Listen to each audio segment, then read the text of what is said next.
یہ جو انسٹالمنٹ والی کوئی پراپرٹی لی جاتی ہے، ہم نے ڈاؤن پیمنٹ پے کی 20 لاکھ روپے، اب اس کے اوپر انسٹالمنٹ چل رہی ہے۔ اچھا، کچھ پراپرٹی ایسی بھی ہوتی ہیں جیسے انسٹالمنٹ کی ہیں، اس کے بعد اون پرائس چلنا شروع ہو جاتا ہے۔ مارکیٹ ویلیو ہے وہ آپ نے نکلوانی ہے۔ جب آپ زکوٰۃ ادا کر رہے ہیں اس وقت آپ اس کے پیسے لگوا لیں۔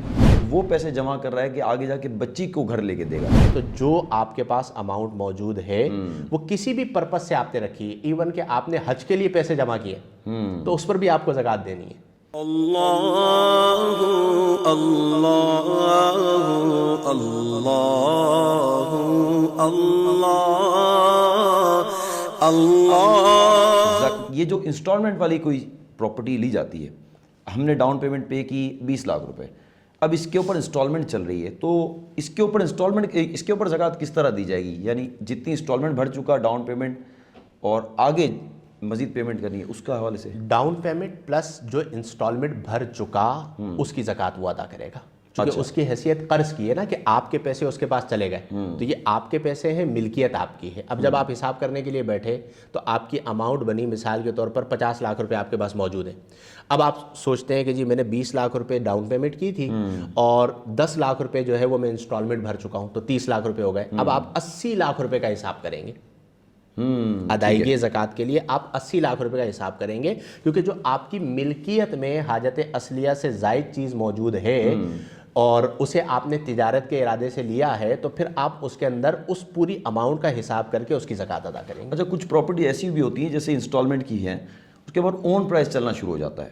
میں نے 20 لاکھ ڈاؤن پیمنٹ دی، 3 انسٹالمنٹ بھر دی، لیکن اس کے اوپر اون پرائس بھی ہے جو 5 لاکھ روپے اون پرائس ہے۔ اگر میں بیچتا ہوں آج تو مجھے 5 لاکھ روپے اس کے علاوہ ملیں گے، ڈاؤن پیمنٹ انسٹالمنٹ کے علاوہ، تو اب مارکیٹ ریٹ کا پتہ کرنے کے بعد زکوٰۃ دی جائے گی؟ دیکھیں، اس میں ویسے تو ایک یہ پورا الگ موضوع ہے آن پیمنٹ کے حوالے سے، اور جس طریقے سے ہمارے یہاں یہ آن چل رہا ہوتا ہے اس پہ پھر ہم کبھی بات کریں گے، لیکن زکوٰۃ کی ادائیگی سے متعلق جتنا جواب ہے وہ یہ ذہن نشین رکھ لیں کہ جو کرنٹ ویلیو ہے، مارکیٹ ویلیو ہے، وہ آپ نے نکلوانی ہے۔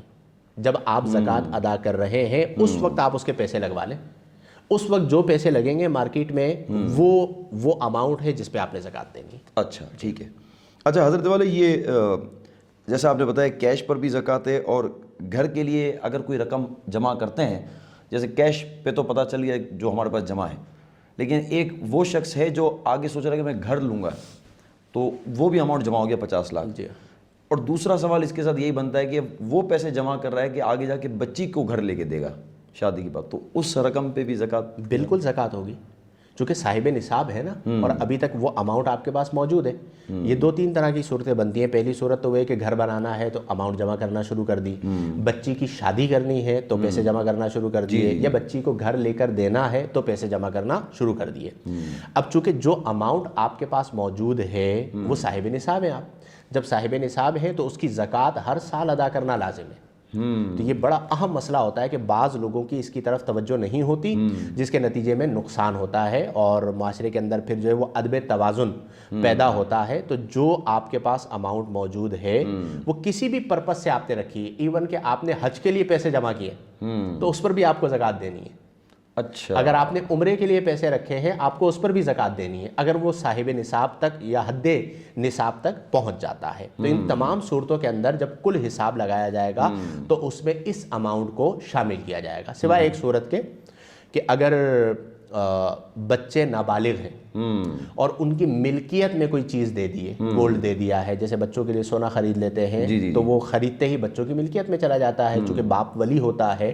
تو اب چونکہ جس نے زکوٰۃ دینی ہے اس کی ملکیت میں نہیں ہے وہ گولڈ، اور جس کی ملکیت میں ہے وہ بالغ نہیں ہے، تو دونوں طرف سے بچت ہو گئی کہ جو پیرنٹس ہیں وہ بالغ ہیں لیکن ان کی ملکیت میں نہیں ہے، اور جو بچے ہیں ان کی ملکیت میں ہے لیکن وہ نابالغ ہے، تو نابالغ پہ زکوٰۃ نہیں ہے۔ تو اس صورت میں زکوٰۃ ساقط ہو جائے گی، کسی پر بھی زکوٰۃ نہیں ہے۔ لیکن حضرت کچھ ایسے کرتے ہیں، یہاں پر ہمارے پراپرٹیز لیتے ہیں، وہ یہ کہتے ہیں کہ پراپرٹی میں اپنے نام پہ کروا رہا ہوں، لیکن چونکہ بچے نابالغ ہیں، ان کے CNIC نہیں بنے، تو ان کے نام پہ پراپرٹی نہیں کروا سکتا، لیکن اپنے نام پہ کروا رہا ہوں، تو آیا اس کے اوپر پھر زکوٰۃ کا کیا؟ دیکھیں، یہ تو چونکہ تجارت کے ارادے سے نہیں لی نا، یہ تو میں پہلے بیان کر چکا ہوں کہ اس پہ تو زکوٰۃ تب ہوگی جب تجارت کے ارادے سے لی جائے.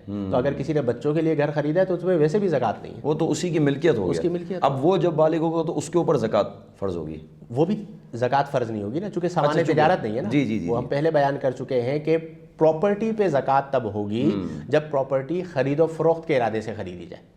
بچوں کے لیے اگر کسی نے پراپرٹی خریدی ہے زکوٰۃ نہیں ہے. اور بچوں کے لیے خرید و فروخت کے لیے کہ جو نفع آتا رہے گا بچوں کو دیتا رہوں گا, اس میں یہ دیکھا جائے گا کہ تجارت جو کر رہا ہے وہ کون ہے.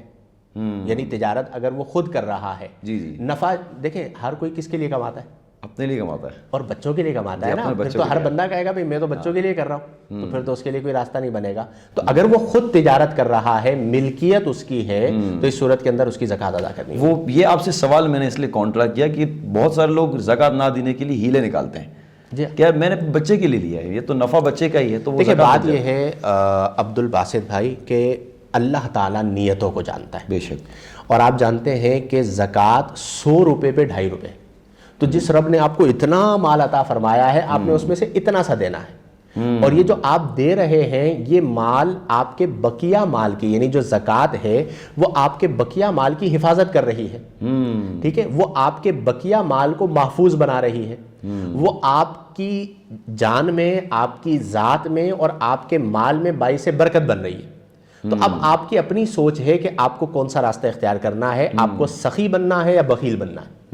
آپ کا اپنا انتخاب ہے کہ آپ راہ سخاوت کو اختیار کریں یا راہ بخل کو اختیار کریں. اور اگر آپ سخاوت کو اختیار کریں گے تو میں نے اپنی زندگی میں دیکھا ہے کہ جو لوگ اللہ کی راہ میں دیتے ہیں تو پھر اللہ تبارک و تعالیٰ انہیں بے حساب دیتا ہے, وہ بڑھتا چلا جاتا ہے.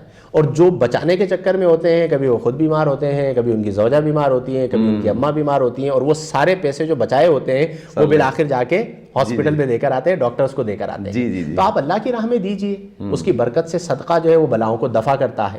پھر سب سے اہم بات یہ ہے کہ یہ چونکہ فرضیت ہے, تو اس حوالے سے اللہ نے قرآن میں فرمایا کہ والذین یکنزون الذھب والفضۃ, کہ وہ لوگ جو سونا اور چاندی کو ذخیرہ کرتے ہیں اور اللہ ولا ينفقوها فی سبیل اللہ, اور وہ اسے اللہ کی راہ میں خرچ نہیں کرتے, یعنی زکوٰۃ نہیں دیتے, تو فرمایا گیا کہ انہیں دردناک عذاب دیا جائے گا.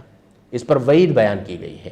تو زکوٰۃ کا معاملہ تو فرضیت کا معاملہ ہے کہ اس میں آپ کو ہیلے بہانے نہیں کرنے.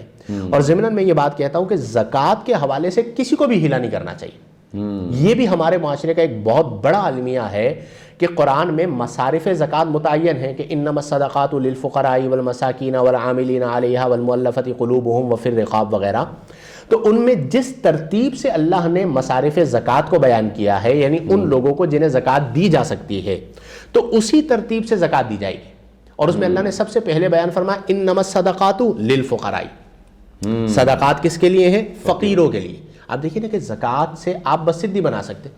اللہ اللہ اللہ اللہ اللہ